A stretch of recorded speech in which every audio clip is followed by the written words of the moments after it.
if you could let me know on the chat if you can hear me properly and see me properly, that would be great. Wonderful, thank you. Great. Amazing, thanks everyone.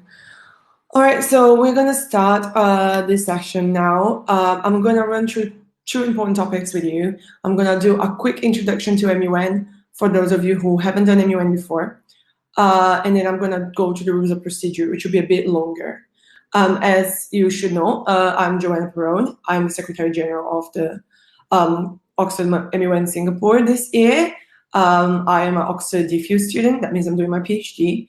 I study Latin American studies, where I do my research on gender violence in Brazil. And I have done a lot of MUN before, about like 20 MUNs or something like that. So yeah, so I'm just gonna try and do a very interactive session, but I would appreciate that you can save your questions through the end of the sessions. So first I'm gonna do my introduction to MUN, then I'm gonna have a little time for questions, then we're gonna do rules of procedure, and then I'm gonna have a little time for questions. The reason that I'm gonna ask you to do the questions at the end is just because it makes it easier if I cover stuff, if you ask me stuff that I'm gonna cover later, particularly the rules of procedure, because they're very detailed and long. Of course, you should have access to the rules of procedure anyway as a PDF. So everything that I will cover will be there. If there is anything that you want to check again. Also, this webinar is being recorded, so you can come back to it and rewatch it if you have any questions that you don't remember, or something that I said that you don't remember in detail and stuff. So we're going to first start with introduction to MUN. It's going to be very quick. So it's more so you know, if any of you don't have any MUN experience, you kind of know what it is about, what we're expecting of delegates, and what do we do when we're doing MUN. So we're gonna get started. So I'm gonna follow through the slides that you all can see. So what is MUN? So as the name says, it's Model United Nations. It stimulates committees within the UN or other international forums, particularly the UN. Sometimes you can have historical committees that do different international forums. But the whole point of the MUN is that it helps students understand the mechanisms of international politics, also helps people navigate that kind of scenario, and it helps people negotiate, speak in public, and do both leadership and debate skills. So the whole point of MUN is that creates a space where people can discuss international issues in depth while arguing for a specific standpoint, which is a country. Therefore, when you are doing an MUN, you're representing a country. And that's what I'm going to get into in the next slide, which is what is a delegate within the MUN. The delegate is what you are. You're going to be a delegate within the MUN. So what is the point? What are you doing? What are you looking to do? And what is that space for? So delegates are expected to represent their country's opinions and protect their interests. That means that when you're representing a country, you're not representing what you think is the best solution. You have to be very aware of your country's policies and what does your country and those speaking within your country's government think that is the best solution. That means even if you disagree with your country's policy, you're supposed to uphold it. That is the whole point of Model UN, is that when you're doing Model UN, you can represent opinions that are different from yours, which gives you better arguing abilities. It means that you can hold different points of view and you can sustain them. And that is the whole point of a delegate. Another thing important for delegates to do is that they find like-minded delegates, so other countries that think in similar ways that your country is thinking, and they form country blocks. I think in the seminar that you had yesterday with Manos, he covered a bit of that kind of dynamic within a committee. But the whole point of that is that it gives you more bargaining power within a committee if you have 6 individuals arguing for one thing instead of 1 individual arguing for one thing. And also helps you promote your resolutions and your working papers. I'll go through the details about resolutions in rules of procedure, but this is like generally what a delegate is expected to do.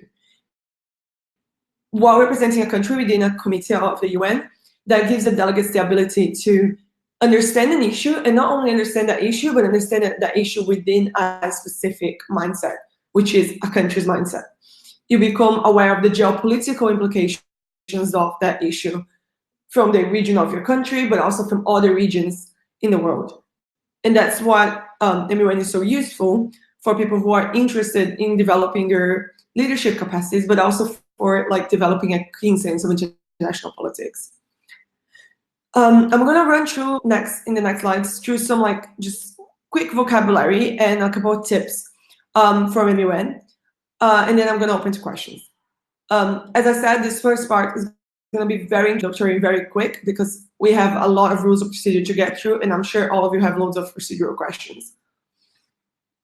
So I'm gonna run through some useful vocabularies that I might use in the next, in the rules of procedure that you might not have heard before if you've never been to MUN. One is placards. Placards are the little pieces of paper, like they're rectangular like this, and they have your country name on it, which means that when you're sitting down, you're sitting with your placard in front of you, so the other delegates and your chair can know what country are you representing. The placards are very used for several things. You raise them up to be called to speak, and you can also raise them up to put motions, and you can raise them up for voting. So this is an important thing to know. Placards are those little placards, like the little pieces of paper with a country's name on it. Caucus is what we call modes of debate. So you can have a moderated or unmoderated caucus, which I'll go into detail later on, but they are a specific part of the debate within an MUN. So there are types of discussion that can be held within a committee. And working papers are the papers that you submit during a committee that are not resolutions, but they are ideas, debates, maybe sketches of what could possibly become a resolution in the future, and they normally address smaller, like specific issues. So while the resolution will address the whole extent of the problem, normally within committees, working papers are like, we're going to talk about this specific issue within the bigger issue of the committee. These are some suggestions that what we can discuss or what they can address, and we're going to submit this to discuss within the group. So working papers are not going to be voted on, but they're really, really important. And if you've never done it before, someone is like, I want to do a working paper, you want to know what it is. A resolution is pretty self-explanatory. And a couple of tips that I'm just going to run through is, as a delegate, you're not representing yourself, you're representing your country. So never use I. Always use the delegate of or the delegation of. You're never speaking as an individual. So I'm not speaking as Joanna, I'm speaking as the delegate of whatever country I would be representing. Another thing is pay attention to speaking time. You don't want to speak too much. Like you don't want to have to finish to hurry through your points. So pay attention to the speaking time. If you want to do some practice beforehand, it's really useful. So you don't end up having to finish your speech midway through your point. So you can practice concise language. And finally, be really careful with formal language. A committee of the UN is a formal space, so you are using formal language. You're not supposed to use slang or vocabulary that you would use with your friends within a committee. You're supposed to use a very formal language. So be very mindful of that. And if you have any questions of vocabulary during an event, you're always welcome to check a dictionary. So if you're like, oh, okay, I don't know how to say this word in a way that is not very informal, check a dictionary for synonyms. That would be very useful for you. So just some really quick questions on, do you have any other questions about the introduction to MUN aspect? I will go through the specific procedural rules next. So, but if you have general questions.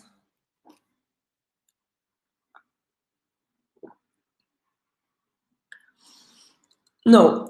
So your position paper is what you hand in the beginning of the event, which has the general position of your country. Your speeches, normally in the beginning, your first speech, I would say that you probably will kind of use the same arguments that you use in your position paper, like the delegate of the United Kingdom believes that this issue is important because of X, Y, Z. The United Kingdom has done X to address it, etc. So you can use kind of the material, but all your speeches are going to be relevant to specific topics that are going on in the committee. You have to follow your country's position, but they're not exactly the same as a position paper. Is that clear? Cool. Okay. A caucus is a mode of debate. I'm going to go through them in detail. I'm going to go through them in detail in the next session in the rules of procedures. But basically, when you're in a committee, you can go into different kinds of discussions. Two of them are called caucuses, is the moderated caucus and the unmoderated caucus. I'm going to go to what exactly they are in the next session, but just generally what you need to know is that when you are going to a moderated or an unmoderated caucus, you're departing from the general mode of discussion to specific ones that I'm going to go through next session in the next part of the webinar. And the working paper, what is really important to know is that working paper is not a resolution. A working paper is supposed to exactly serve that issue. It's supposed to be worked on. So you can submit a working paper, just one delegate can submit a working paper to the chair. But you have to submit, I would recommend that you do it in groups, but you can submit a working paper and the working paper will be served as like a guideline for discussion, which means that, for instance, if I'm doing a discussion on the refugee crisis, I can submit a working paper on access to healthcare by refugees, and that is not going to be a resolution, but it would be me highlighting as a delegate, highlighting the importance of discussing this issue of healthcare for refugees, and then basically saying, I'm introducing this so we can discuss this particular issue. Okay, I'm gonna go through.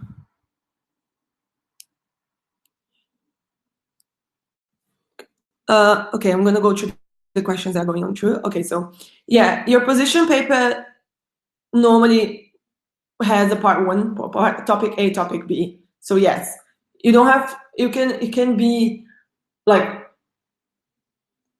together, but they are different position papers because there are 2 different issues. So yes.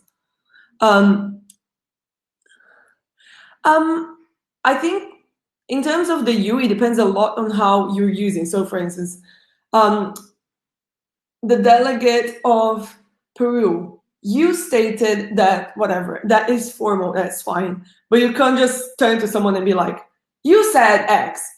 You know, it's like a different, it depends on the formality of the speech. So I would normally say the delegate of. You can bring up past country experiences, the related topic of your opening speech, yes. You can say the United Kingdom, the delegate of the United Kingdom would like to remind the countries present that the United Kingdom has dealt with an issue similar to this in XYZ, and we and the Commission of the Status of Women has agreed on this topic, on this solution for this question. So this is the modes of what the United Kingdom would like to do.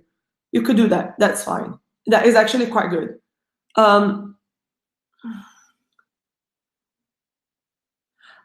There is a sample position paper on your delegate handbook. So I would suggest you follow what is on the sample position paper on the delegate handbook. Everyone has to make a position paper. A position paper is brought in the beginning of the session. So you're supposed to hand it in before we have before we start the conference, and every single delegate has to bring their own position paper, with the exception of if you are obviously in a delegation of 2 people, then that delegation, like if you're in a country that is in pairs, then that delegation only submits 1 paper. It's 1 position paper per delegation. So per delegate, like in a specific committee. Opening speeches normally. Okay. Opening speeches, normally most committees will start with a 90 seconds speech, which is 1 minute and 30 seconds. But this can change depending on the delegates. If they feel like they want to make it shorter, they can during the session. Or the chair can suggest that if no one's using the 90 seconds. Naomi, the IOC has a bit of different rules. I'm going to go through that in the procedurals. But if this says to contain both topics in one work paper, then follow your background guidelines.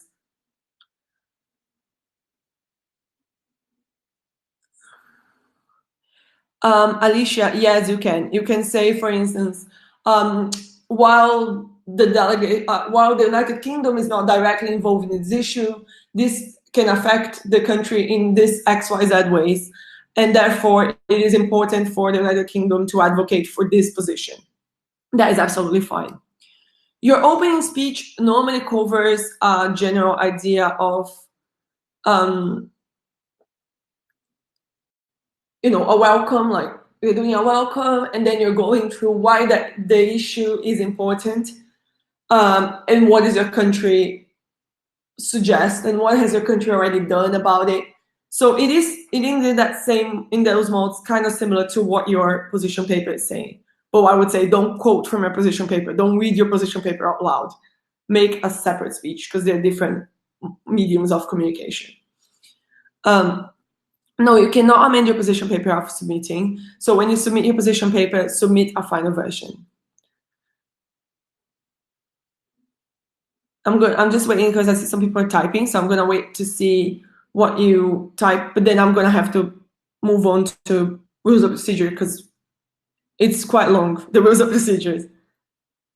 No, exceeding the time limit doesn't make a bad impression, but it's just best if you can regulate your time limit. So it's always better to go under your time limit than over your time limit, because you can make a full point if you go under. Whereas if you go over, the chair will interrupt you, and then you're not going to be able to finish your point.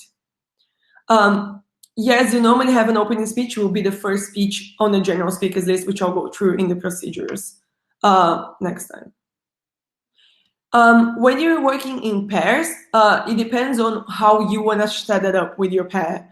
So if you want to alternate who speaks, or if you want to speak half and half, it's up to the delegates to decide how they're going to do speech, like who do the speeches. What I would just suggest is that always that both delegates speak throughout the event, so you don't have one delegate in the pair that only writes and one delegate that only speaks. It's better for the for the pairs to swap, so both delegates can be heard by the chair.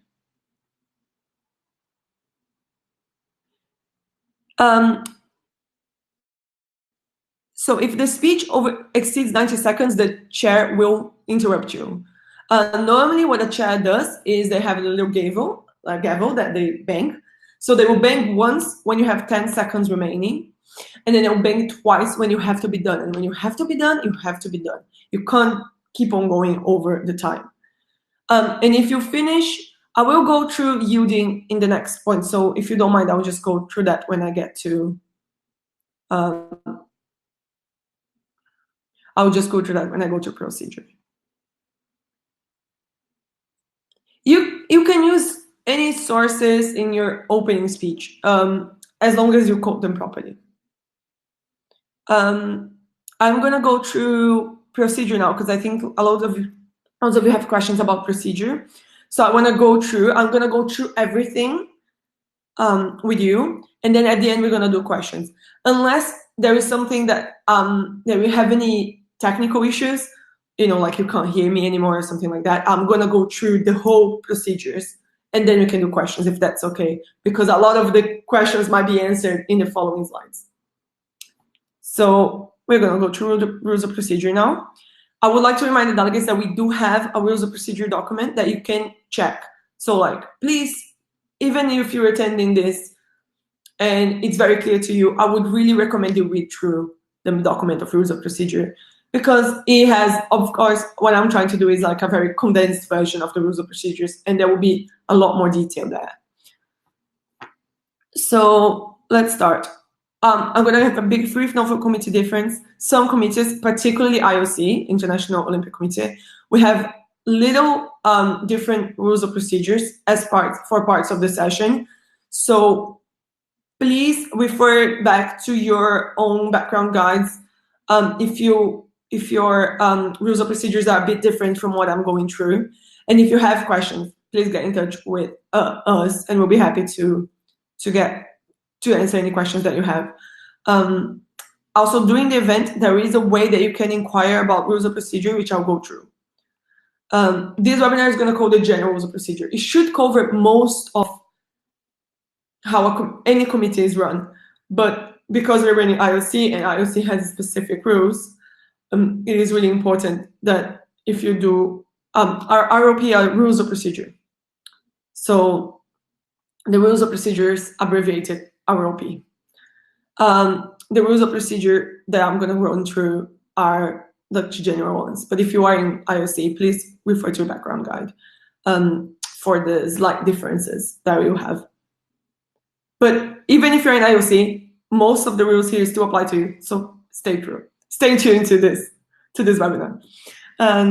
Okay, rules of procedure. I'm gonna start with the beginning, first session. When you begin a session, you always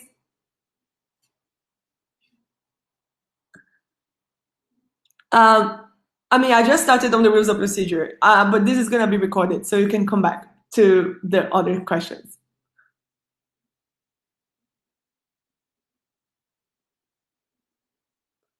That's fine. Yes, I will continue. Thank you for giving me leave. Okay, so when we start a committee, you start with roll call. Roll call is basically the chair calling out countries in alphabetical order.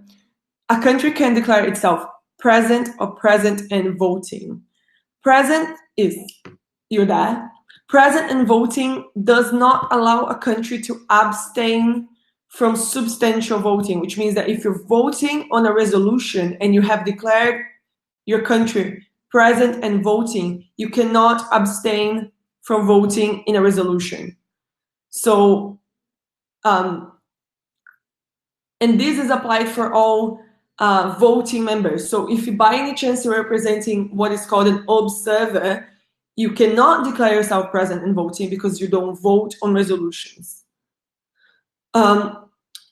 Okay, this is just a general quick thing. So it doesn't make a difference if you declare yourself present or present and voting, in terms of you can still vote if you declare yourself present, but if you declare yourself present and voting, you cannot abstain.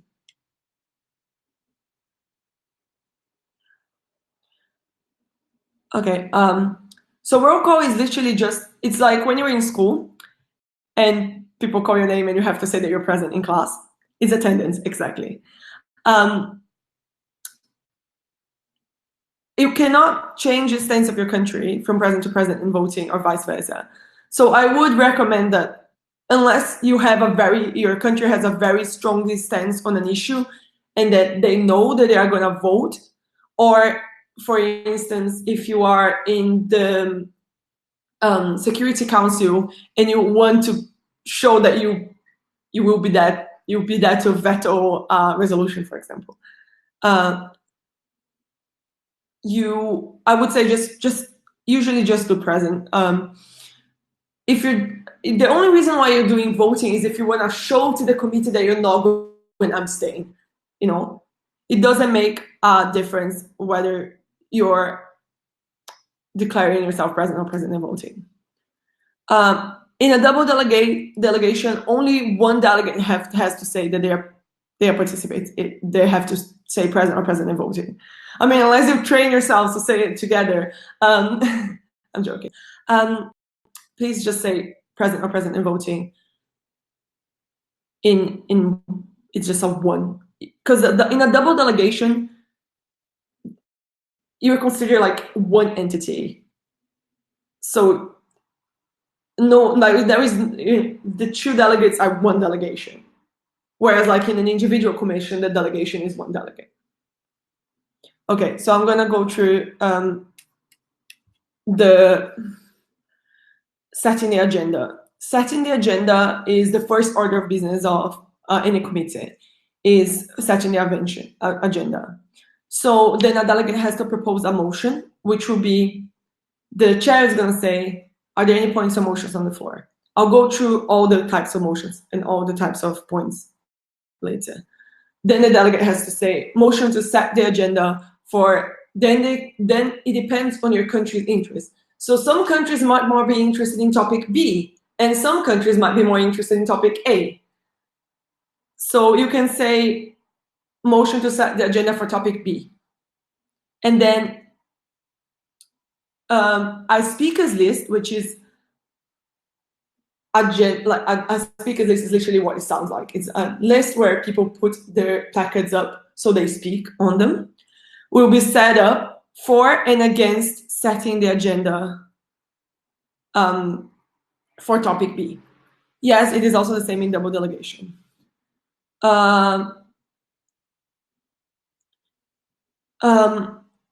So then people will speak for and against setting the agenda for topic B. So for instance, another delegate might say, I will speak against setting the agenda for topic B because because the delegate of this country thinks topic A is more important for XYZ reasons. And after at least 2 speakers for and 2 speakers against have been heard, someone can raise a motion to close the debate. So the debate will be closed on setting the agenda. The delegates will vote on setting the agenda by a simple majority, so half plus 1. Yes, you're supposed to give reasons for choosing XYZ agenda. And then if the motion passes, then you're going to start in the topic B, in this case. And if the motions fail, the other topic that wasn't the one voted on will immediately be the topic on your agenda.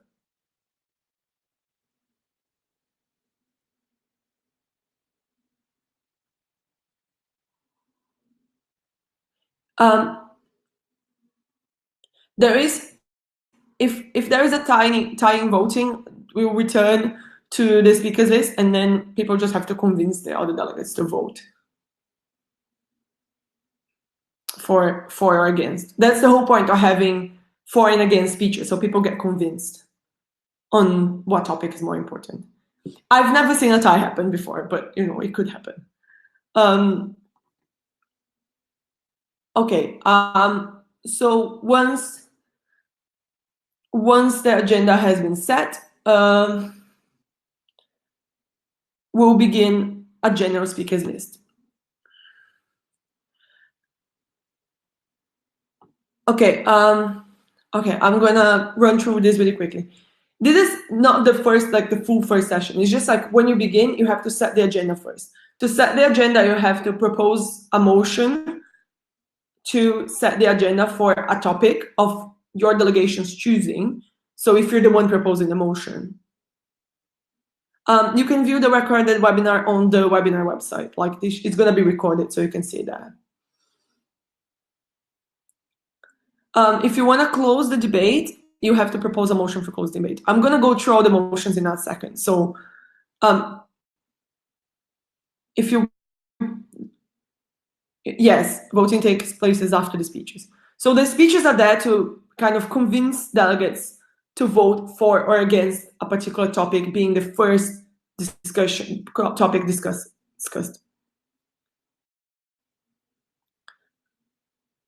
Okay, I'm gonna go through the points of information in a second. So unless you have a question that is like related to what I'm speaking now, if you can wait, because I'm gonna go through all of this. Like we still have like 7 slides to go through.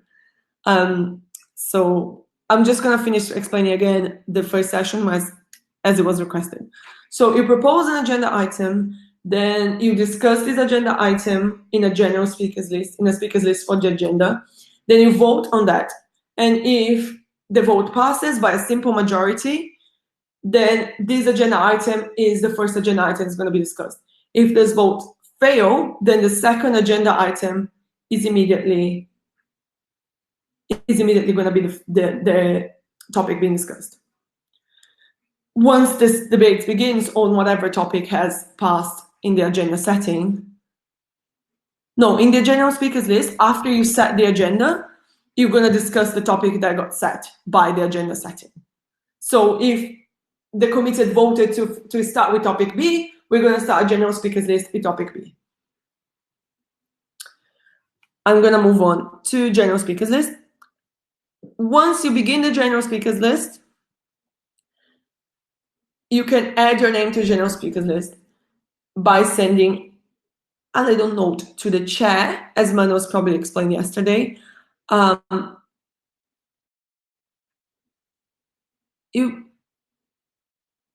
general speakers list, you don't have to vote on anything. It's just there. And that's when the debate begins. Okay, I'm going to check out about yesterday's webinar. And then I'll get back to you. Or someone in the team will via email. Right now, I really don't have access to it right now. So because I didn't host it yesterday, so I have to check. The for and against speeches are a speakers list on the agenda. Once the agenda is voted, there is the for and against speeches are done. We are going to open the general speakers list for the topic that was set.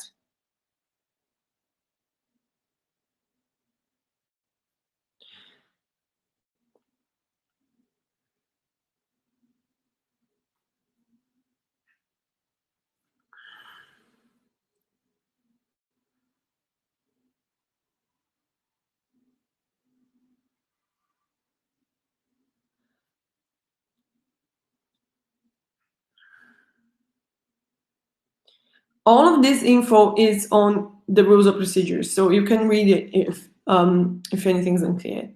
Or I can go back to it at the end. I'm gonna rush through now because it's been half an hour and we have loads of rules of procedure to go through. Okay. We're on general speakers list. Exactly. That is a very, yes, that is exactly what is on the chat now is a very good summary of what I just said.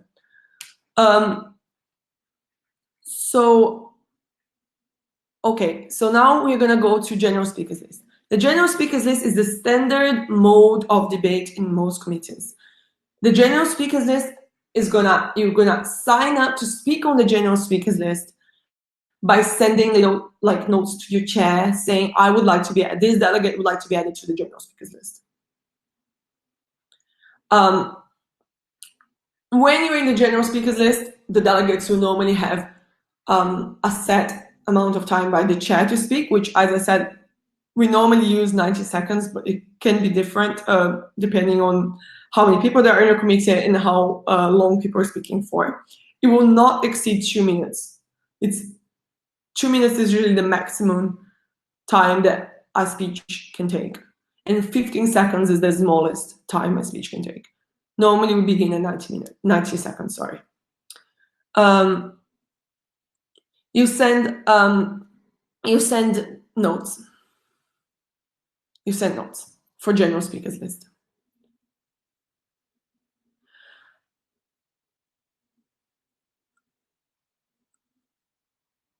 Normally the chair will give you the time, so I'm not going to tell you what the time is because I'm not going to be chairing you either in DISAC or ECOFIN or any other committee. So usually we begin at 90 seconds after global, but it is to the discretion of the chair to what we're going to start the committee in. All right, I'm going to move to the general speakers list. Alongside the general speakers list, your chair might say, are there any points or motions on the floor? I'm going to go through motions first. Points come later. Motions. Motions are when a delegate is motioning, so making a move to do something specific in the meeting. So first of all, I'm going to go through the caucus's motions. So motions for caucuses. Caucuses are the ones I mentioned before.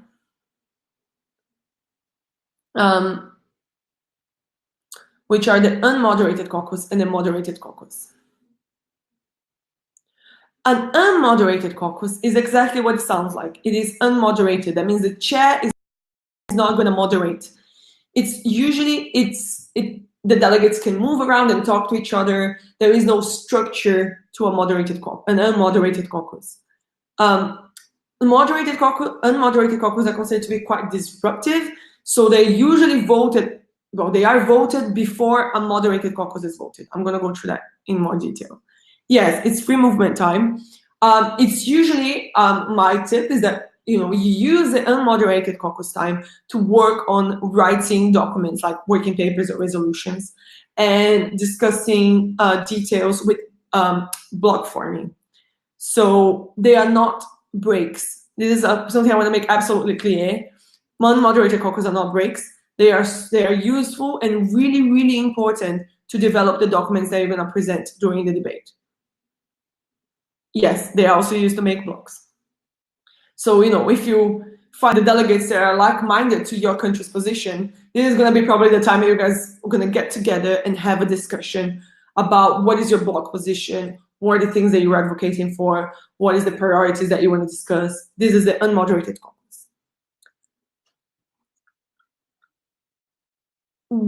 I will go through the voting. Give me 1 second. During an unmoderated caucus, you can write a working paper or a resolution or talk about blocks or work on your speeches. There is no predefined allocated issue that you have to discuss in the moderated caucus. They function as, okay, guys, I'm gonna ask you to try and not talk too much on the chat because I can't keep track of it and I'm trying to go through your questions. So if you keep on answering each other and stuff, is really hard for me to follow you and keep on the time. So please. So I will say I'm gonna go through voting in a second. I have explained the working paper in the beginning. I know I'm not complaining. You've been great. It's just because it's really hard for me to follow if you guys are talking a lot on the chat, and I can't keep track of it. So if you can wait for your questions at the end, it would really appreciate me because I don't want you to stay here for much longer than an hour. Regarding the recording of this webinar, it should become available on the webinar platform. If it is not available, I will get in touch with you if there is any issues, but it should be available on the webinar platform. I can see it's being recorded right now on my screen, so I do have it here. So it is being recorded. I got it. So it should be available hopefully by tonight or tomorrow. We're in different time zones. It's very early morning for me. Well, not early morning, but okay. So I'm just gonna go through. So this is an unmoderated caucus, and then a moderated caucus has a structure. A moderated caucus is the main function of it is to discuss a specific issue with a little more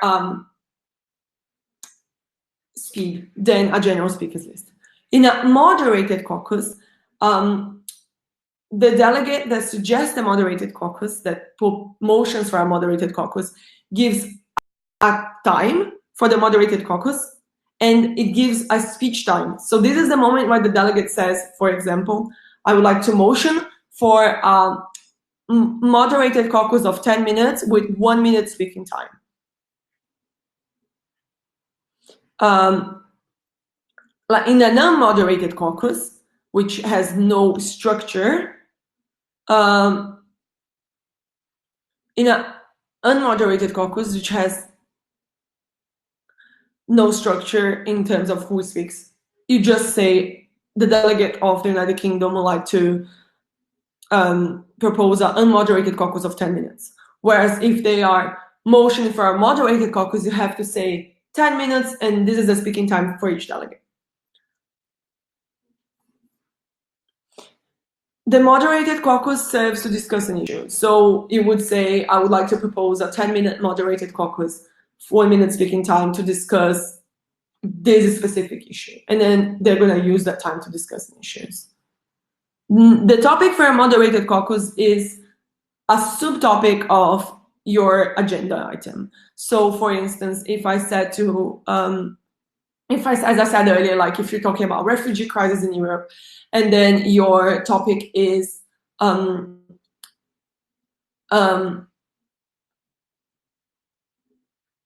rescue missions in the Mediterranean, this could be a topic that you could suggest on a moderated caucus. No, they're not predefined. You have to come up with them. They are limited by the time that the delegate gives. So if you give 10 minutes, you can extend those, and I'll go through this in a second. So once you voted a moderated caucus or a moderated caucus, you vote that by raising your placards. The chair will say, we're going to vote these motions, and then you have to vote them with your placards. It doesn't matter how you declare yourself in the beginning. If it's a procedural voting, that is a voting that has nothing to do with the resolution, it is a voting related only to the procedures of the committee, you have to vote. You cannot abstain. Everyone has to vote on this kind of motions. You cannot. What happens if you don't vote? If you don't vote, then people are going to have your chair is going to vote again and again and again until everyone in the committee has raised the placards either for or against. We count them. So please vote. Please don't forget to vote on procedural motions. You're not allowed to abstain on procedure. Even if you're an observer, you vote on procedural, because they're not related to the content of the topic. They are related to how your committee is being run. So supposedly, someone suggested a moderated caucus. It was voted, it passed, simple majority. Then it gets to the end. There are 10 minutes, it goes to the end. When you're supposed to return to the general speakers list, then the chair will ask, are there any points or motions on the floor? A delegate can make a motion to extend a moderated or unmoderated caucus. And then that motion is going to be voted on, and then you can extend it. It is obviously to the discretion of the chair how much time you can do the extension for. It is very unlikely that the chair will let you go for a whole session in an unmoderated caucus, for example. And you can normally only extend your moderated or unmoderated caucus once. Yes, it is compulsory to enter into the general speakers list at any point that you finish a moderated or unmoderated caucus. I'll go through working paper in a second. So if you can wait, that would be great. There are another 2 motions I would like to go through first. Well, 4 actually, but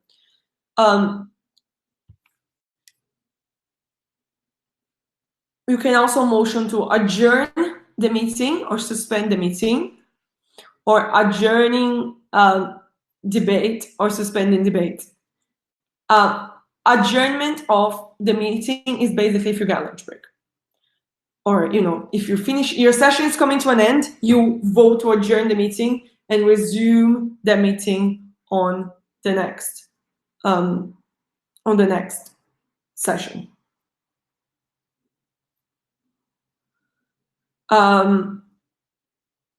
So that is very useful when you get to the end of the session, basically. I'll go through working papers in a second. And then suspending a minute can be used for short breaks, for example. You suspend the meeting for a time for reconvening. So for instance, you can say, I'm motion for suspending the meeting. It's saying is 11 to 11:05, and then people can have a 5-minute break.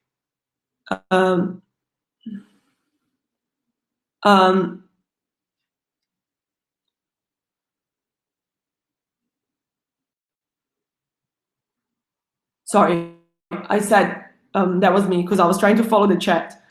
So you suspend the meeting to go to lunch breaks, for example. And then you adjourn the meeting when you're finishing the conference. That was my fault because I'm trying to follow the chat, guys. Please don't work the chat while I'm trying to speak for the things because I get distracted and it's very hard to keep track of all the things I have to say. Now I'm going to go through working papers and draft resolutions and amendments. Sorry about the mistake. It was very hard to keep track if everyone's chatting on the chat on the side. Okay, so working papers. I've explained working papers. You can introduce working papers during a session.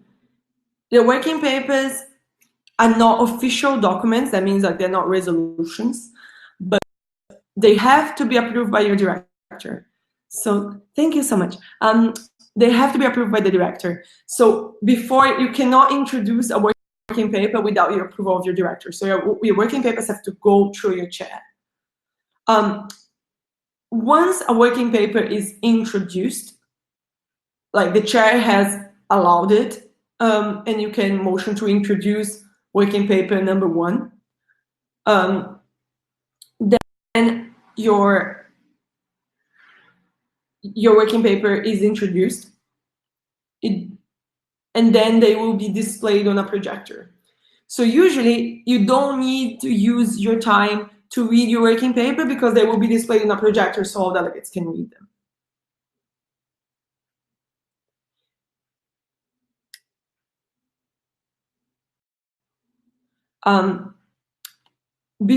When a working paper is introduced, people can refer to it in their speeches. So before the working paper is introduced, you cannot refer to a working paper that is not introduced. Once it's been introduced, then you are free to refer to it. So you can say, as specified in working paper 1.1, XYZ. So that is the introduction of the working papers. A draft resolution is a little more complicated. Please don't fight in the comment section.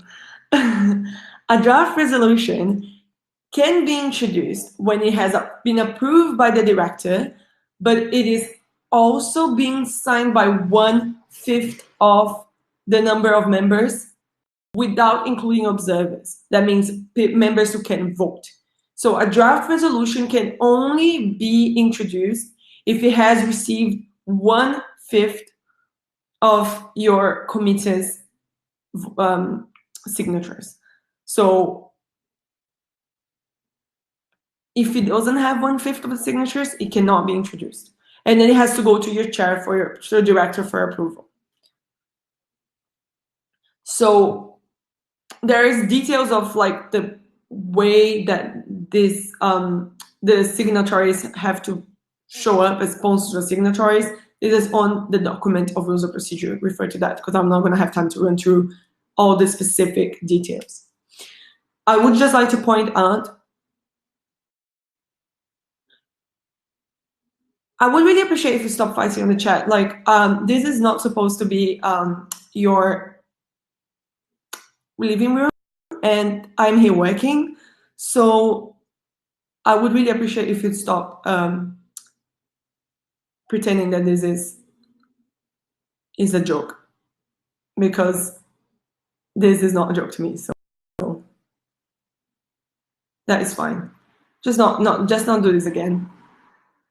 I'm going to just go give one Working papers can be created by any amount of delegates. I would always suggest that you have more than one delegate.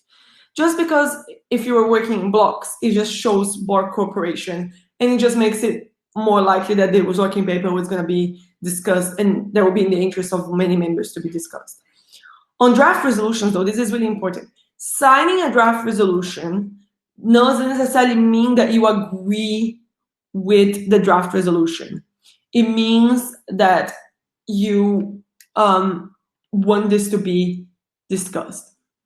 Whereas if you're sponsoring a draft resolution, that means that you are supporting that resolution.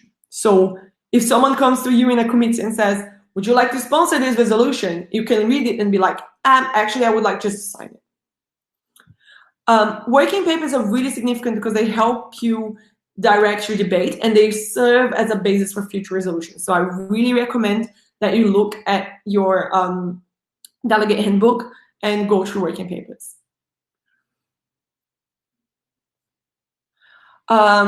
Thank you. Yes, that would be very helpful. So when you introduce a rough draft resolution, much as introducing a working paper, you don't need to vote on introducing it. The director will consider it introduced. Once a resolution is introduced, the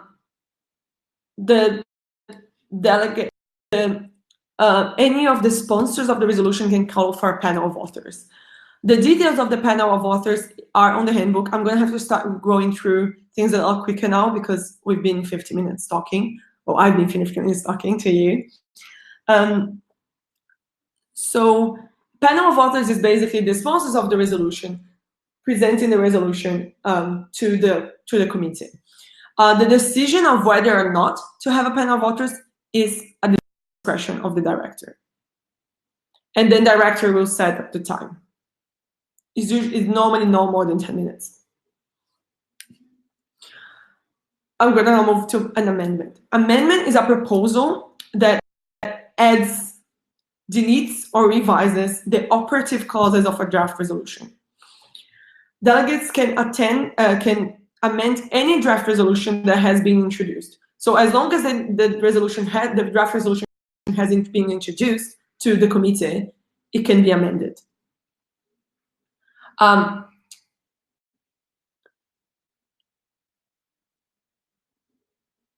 Amendments have also need to be approved.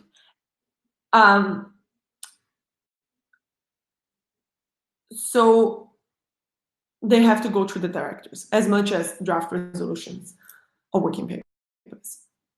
This is just to make sure that everything is running smoothly in the committee. So it has to go through the director. You cannot introduce it if it hasn't gone to the director. Once the amendment has been approved by the director, a sponsor of the amendment can introduce this amendment, and then it is considered introduced, and then you can have a speakers list specific for and against this amendment. Once that has been done, then the amendment can be voted on. The difference is if you have a friendly amendment. A friendly amendment is exactly what it sounds. It is friendly. It doesn't need speakers for and against. If an amendment is signed by all the sponsors of a draft resolution and it has been approved by the director, it doesn't have to have speakers for and against, and then it's just voted as it being part of the draft resolution. The details of all this, I know that the draft resolutions are very confusing. I would really recommend that you go through them on the rules of procedure.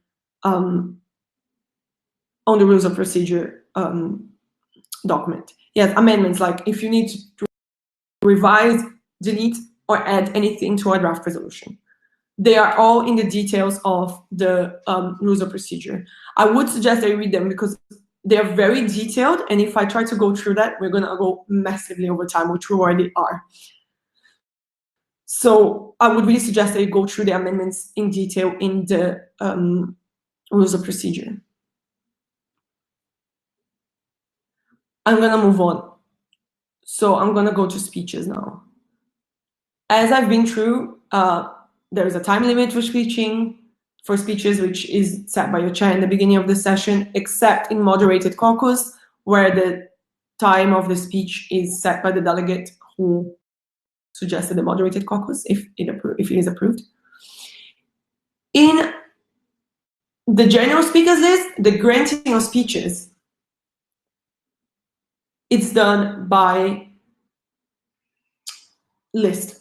So people sign to the list, and then we go as the list goes. In a moderated caucus, people raise their placards to speak. And then it is at the discretion of the chair to pick who is going to speak in a moderated caucus, normally giving the first or the last speech to the delegate who suggested the moderated caucus. This is a moderated caucus. In the general speakers list, you have the yielding, which someone mentioned earlier today. When yielding is basically when you don't use your full time. So if you don't use the full time of your speech, you finish, the chair will ask, well, you should say, if the chair will only prompt you if you don't say it, you can say, I yield my time to, and that means that you're giving the remaining time. You can give your remaining time to the chair, which means that you're effectively ending your speech and the chair is just going to keep on following the general speakers list. You can yield your time to another delegate that can do their own speech or continue something that you were saying before or whatever. Or you can wield your time to questions, which means that people can ask questions regarding what you just said. What I mean by that is you say, I'm going to yield my time to questions. The chair will say, great, can you yield your time to questions? Normally, this is when you have 30 seconds remaining or more, but it is to the discretion of your chair. And then when you yield your time to questions, basically it means that you are opening the ground for questions, or opening the floor up for questions. And people can ask you questions that you can explain. I would like to just make a note that these questions are actual questions. It's not a space for other delegates to make speeches. They have to ask questions to the delegate who's yielding the time. So these are the yielding. So normally, if you finish your speech before whatever is the limit time, I would suggest that you always remember to yield so you don't have to be prompted by the chair. Because then you're like, oh, thank you. Yes, you can reject a time yielded to you. But normally, if you have been granted time, it's probably because the delegate, you had asked that delegate to give time to you. You know, you can pass notes and say, oh, are you not even closer to the next speaker list? If you have any time, can you yield it to me? Something like that.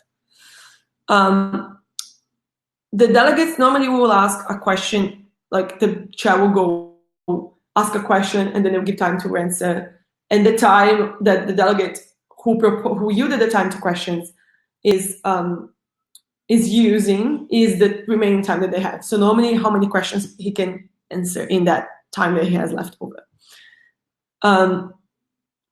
If you're not able to answer a question, you can just say, the delegate, like you can just say that you cannot answer it at the present moment because of some reason. I'll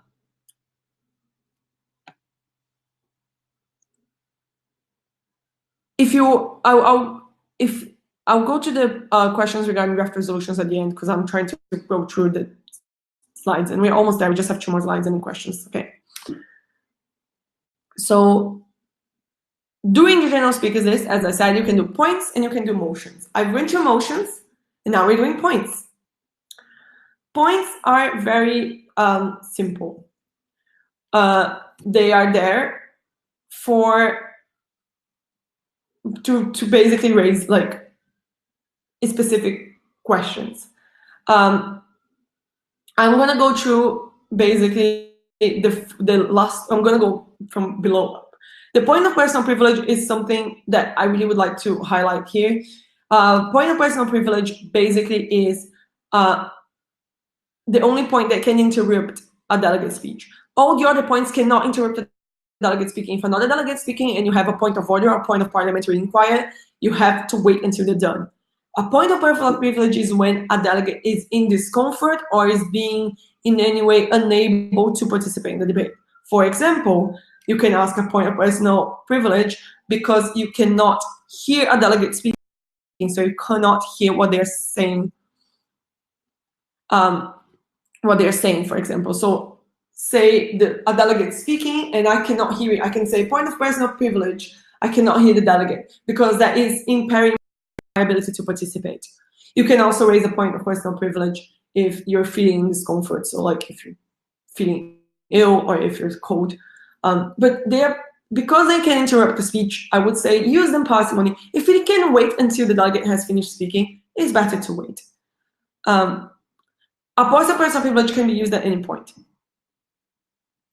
A point of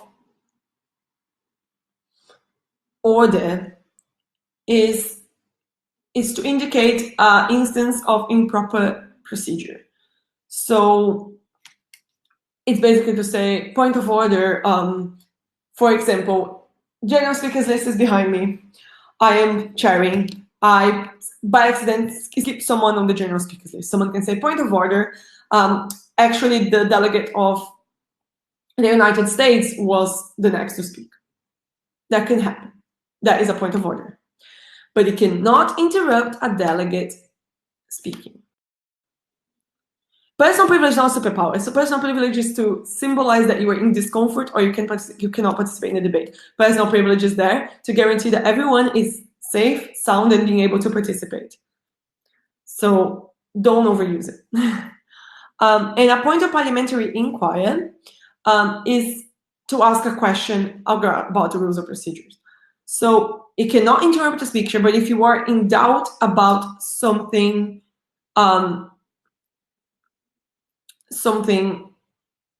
regarding procedure, that is a point of parliamentary inquiry. You can raise a placard and say, point of parliamentary inquiry.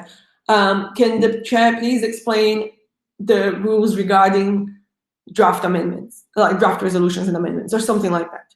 So it is supposed for you to ask questions if you're having doubts about procedure, which is very useful if you are, like, for instance, in IOC and you have separate rules, or if you are in doubt about how to proceed with something. So like the point of parliamentary inquiry is basically if you have any doubts about procedure, then not interrupting a delegate speech, you raise a point of parliamentary inquiry to ask questions about procedure to the director and the chairs, if you have any doubts. The point of order is if there is a mistake or something wrong in procedure and you raise a point of order. So if, for example, someone skipped someone on the general speakers list, or if the chair normally recognizes points at any point, because that's the point of the chair. You're recognized by the chair when the chair says, are there any points or motions on the floor?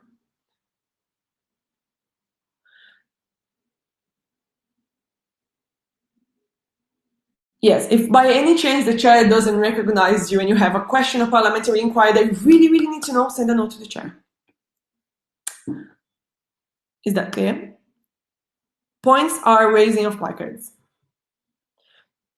Though I would suggest that if you have something very peculiar to ask, you can send a note. No, you cannot interrupt the delegate if you have a point of order. You can only interrupt the delegate if you have a point of personal privilege. And even then, please use it with care. If you can wait until the delegate has finished speaking, please wait. Because it is disruptive.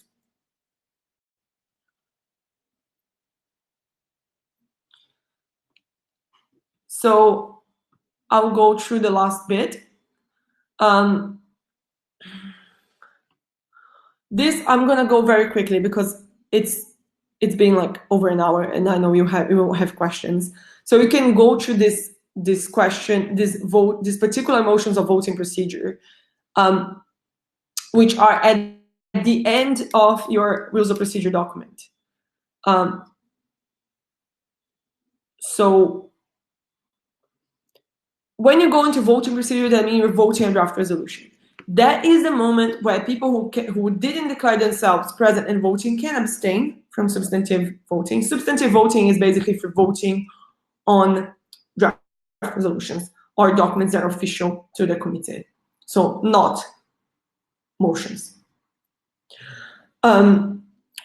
You can do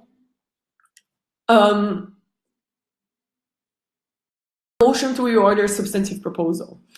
A motion to reorder substantive proposal basically means when a draft resolution is voted, they are normally voted in the order that they were introduced. So say there were 2 draft resolutions introduced. One draft resolution 1 and then draft resolution 2. Draft resolution 1 was introduced first, draft resolution 2 was introduced second. If you do a motion to reorder a substantive proposal, you can motion and vote to change the order. So you vote draft resolution 2 and then draft resolution 1. This is useful because you can only vote, if you vote and if one draft resolution is voted and approved, then it's done. Then there is you cannot vote on the other one. So what I'm trying to say is, I'm gonna try and go, a draft resolution is introduced. Draft resolution is introduced, then you have one draft resolution on the floor. But then you have, say, another block, and they introduce their own resolutions. And then we go into voting for the resolutions. Automatically, we are supposed to vote the resolution that was first introduced. But say that actually more delegates want the second resolution to be the resolution of the committee. So a delegate can make a motion to flip this around, so the second resolution introduced is voted first. Does that make sense now?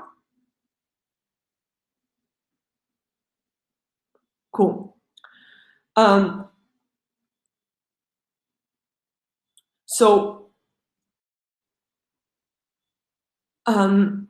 Then you have a vote motion for division of the question. That basically means that you put forward a motion to reorder a substantive proposal when you are in voting. That's it. You say motion to reorder substantive proposal. That's it. That is when you're voting, basically, when you're moving to vote as resolutions. Division of the question. That means that you're gonna vote the resolutions, all the clauses that are operative, so it means the clauses that are actually they are making proper suggestions of actions. They're gonna be voted individually, which means that they're gonna be put on the screen and we're gonna vote one by one. This is very, very time consuming, but it is very useful if you have a lot of different, like you have one resolution, but blocks are fighting to see which parts are going to be voted, which parts are not, and you want to avoid vetoes, for example. And you can divide, basically a division of the question. I would recommend that you go through about four paragraphs on the rules of procedure, because this is quite detailed. Yes, you're going to have access to this presentation. Also, go to the rules of procedure document that we have, because they have everything in very, very clear detail. Yes, thank you.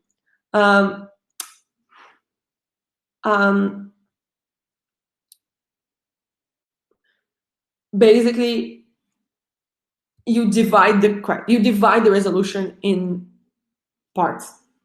So the resolution is not voted as a whole document, but these different parts are voted. So this is in order, it's not that common, but you can do it. Like, it depends a lot on how your committee is organized, how are the blocks being formed.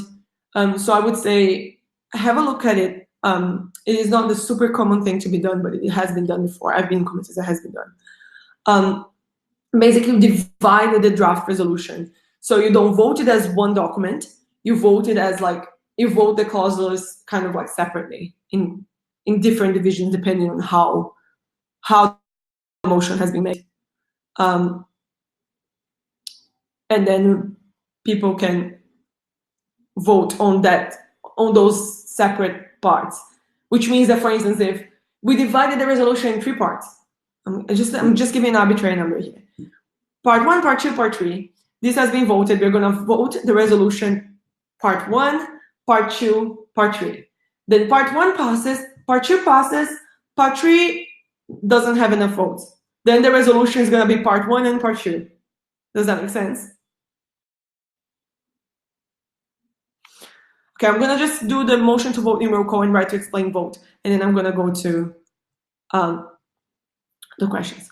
Substantive is basically things that have, it's substantial, is what has substance. So not like introductory clauses or things like that. Motion to vote in roll call is very self-explanatory. So instead of voting by placards, we'll vote in roll call. So you motion to vote in roll call, and then countries can say, Albania in favor, Brazil against, So people vote as attendance instead of raising placards. It's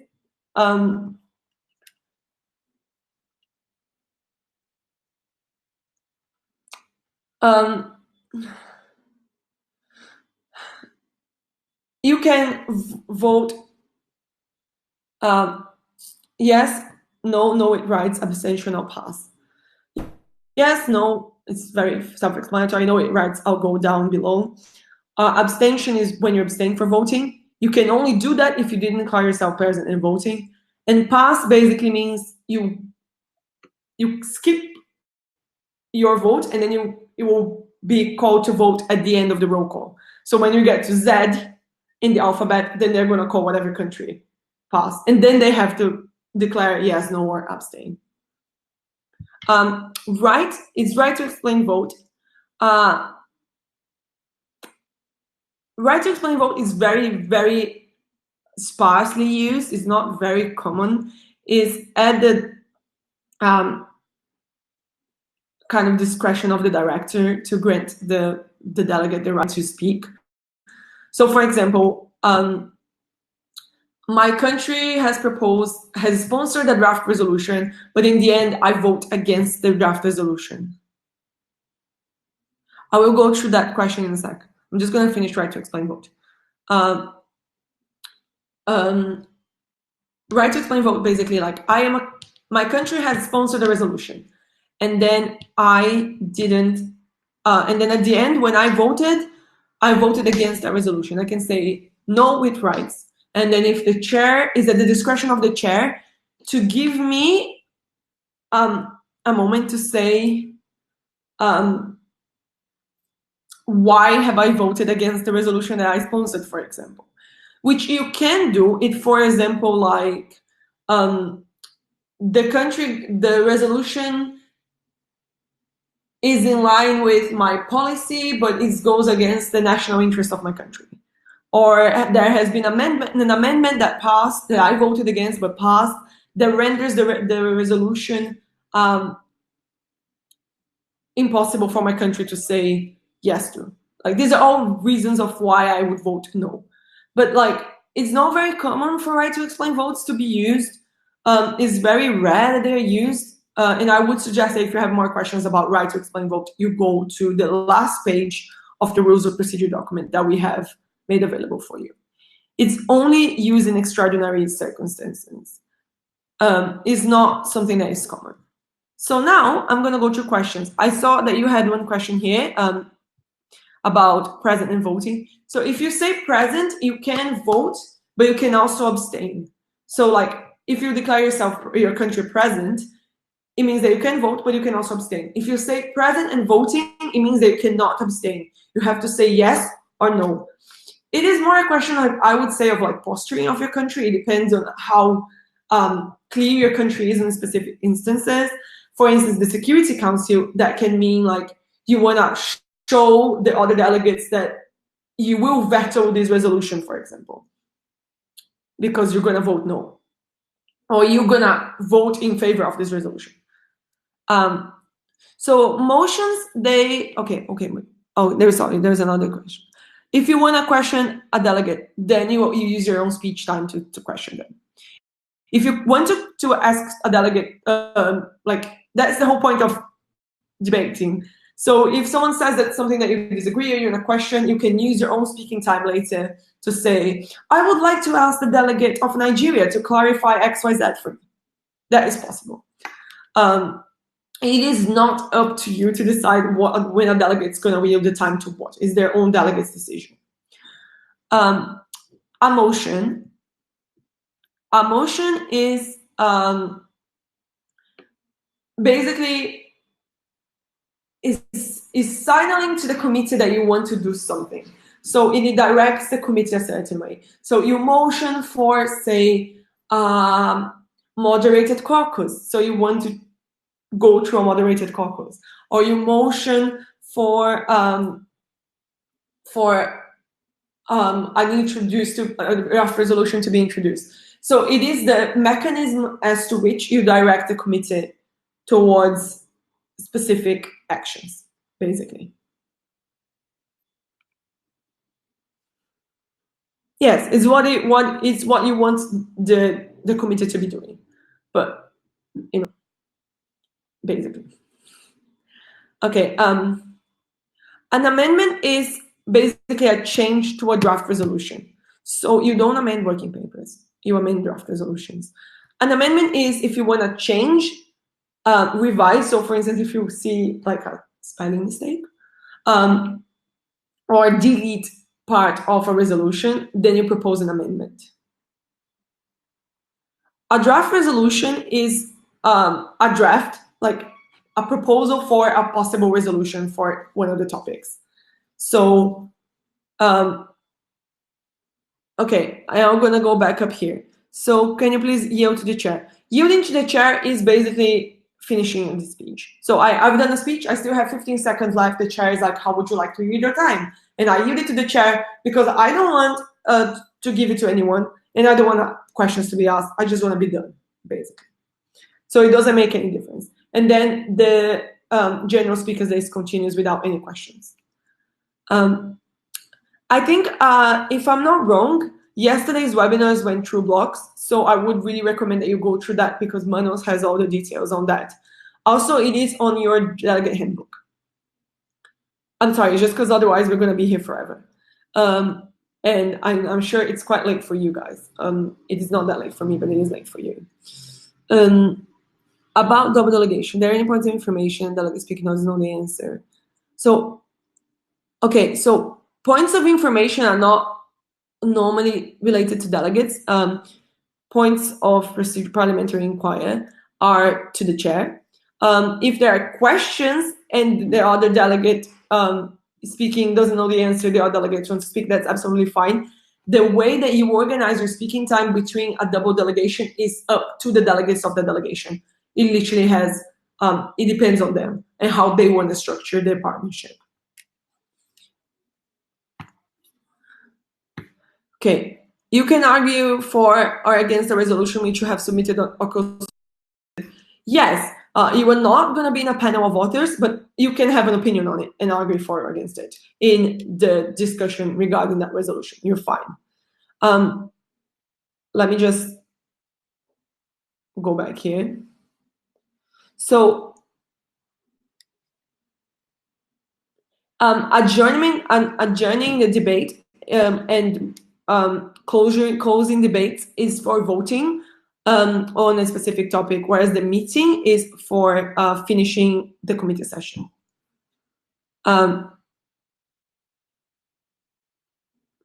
The general speakers list is in, no, I would say 90 seconds is normally what we begin in.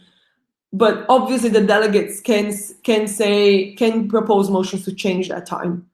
They can ask the chair as well.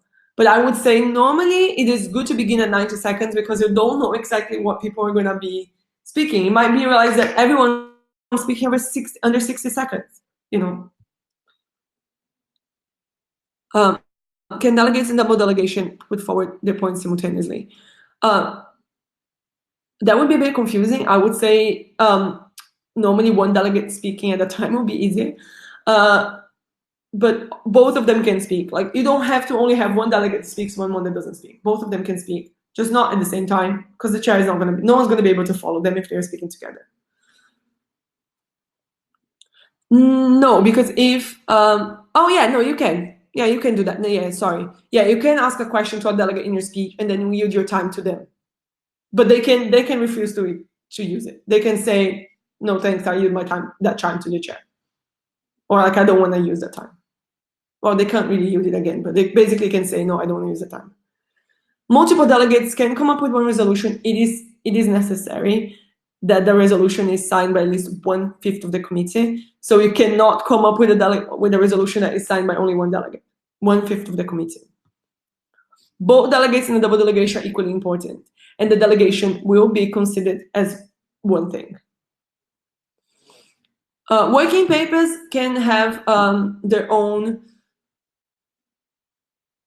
Basically, they are kind of free. Like, you can do them. I would recommend that they look as kind of like small clauses of a resolution. So like, regarding this specific issue, it is suggested that these are suggestions that can address this issue. Okay. Can we use laptops? Press questions, I'm not entirely sure because I literally, this is a procedural moment, so I would say not. Can we use laptops? No. You can only use laptops with unmoderated caucus. Unmoderated caucus only. I would suggest the working papers look tidy and organized. There are more details on that on your delegate handbook. If you are sponsoring the resolution, it normally means you're supporting it. If you're signing a resolution, it means that you want to discuss. It doesn't necessarily mean that you are supporting it. I've been through working papers before, so I'm going to go really, really quick. But like, a working paper is supposed to direct the debate. It is a paper that is introduced to the delegates, and it has points of a specific sub-topic within the topic that is being discussed. So it is being discussed before. So if you go back, if you rewatch this webinar, I've spoken about working papers right at the beginning. You can have a moderated caucus. You can normally only extend a moderated caucus once, but you can have moderated caucus to the discretion of the chair. It depends on how productive the chair seems to think that you are doing. Working papers don't have to submit it beforehand. Actually, we don't encourage you to submit working papers before the conference, because working papers are doing committee. They're supposed to be worked together. So don't come with working papers ready. You can come with ideas, but don't come with working papers ready, because that is not the point. You can have ideas, you can have like notes, and you can have things that you want to share, but don't submit.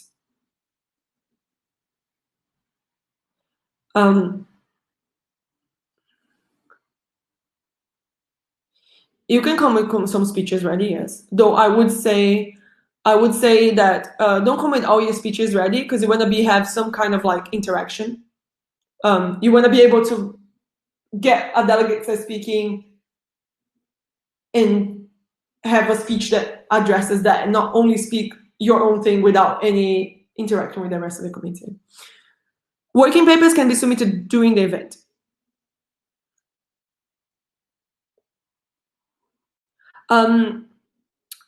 Because of environmental reasons, I don't think we're going to be printing your working papers. So we're going to be showing them on screen. But I will check that for you.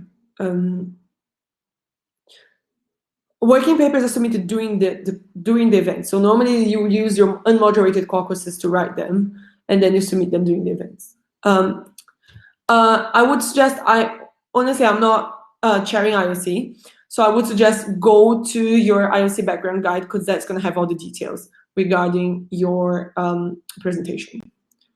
Working papers have to be typed. Please type your working papers, because they're going to be put on screen, and we need to have them. You're allowed to pass notes. Your ADs will help you with that. Your volunteers will help you with that. But yes, you can pass notes. That is the whole point. Okay, I'm gonna give you like 5 more minutes for questions, but then I have to go as well, because we've been here for 1 hour and 25 minutes. You can pass notes to the chair and the other delegates. In Manuel's presentation yesterday, he gave you all the info about communicating with the chair through notes. Make sure you always write what delegate you are, even if you're passing on to other delegates, so people can write back.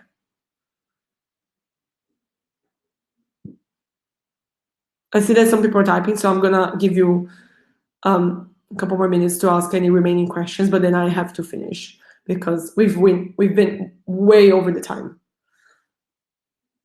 Yes, format for draft resolution is on your handbook as well. You have a delegate handbook that has loads of activities. I would really recommend you look at it if you haven't yet, because it has all the information, it has samples of draft resolutions and stuff. No, your chats are normally not intercepted. They're normally given directly to the other delegate. But I would rather not have to say this, but I will say it.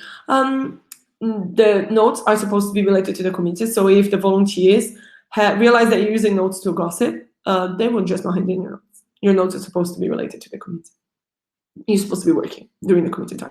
You can gossip in the breaks.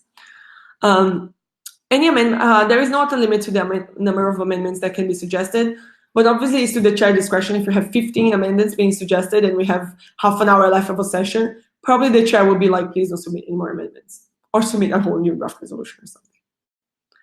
All right, is there any more questions, anyone? Or are we good? Because it's been great. I'm really happy that you are all so interested and so keen. I'm really excited to meet all of you properly in October. The sessions are on your schedule, so they vary a little, but they're there.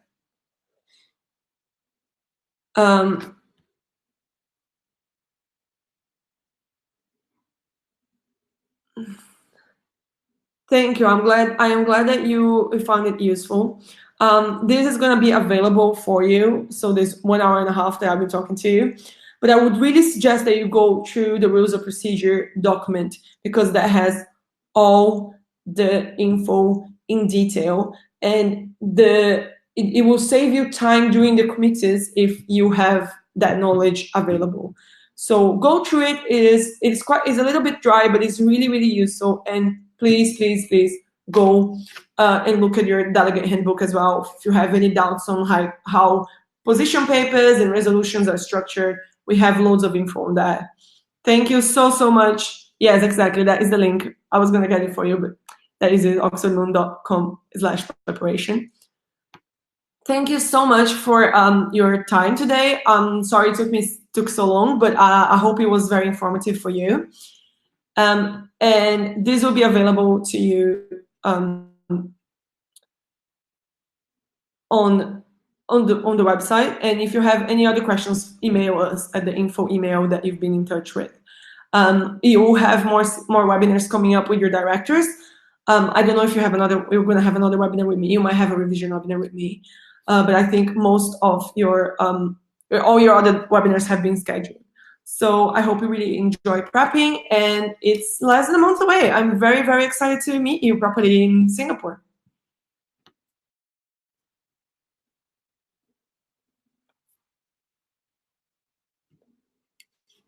Good. Okay, I'm gonna say bye then. Bye everyone. If you have questions, please email us. Bye.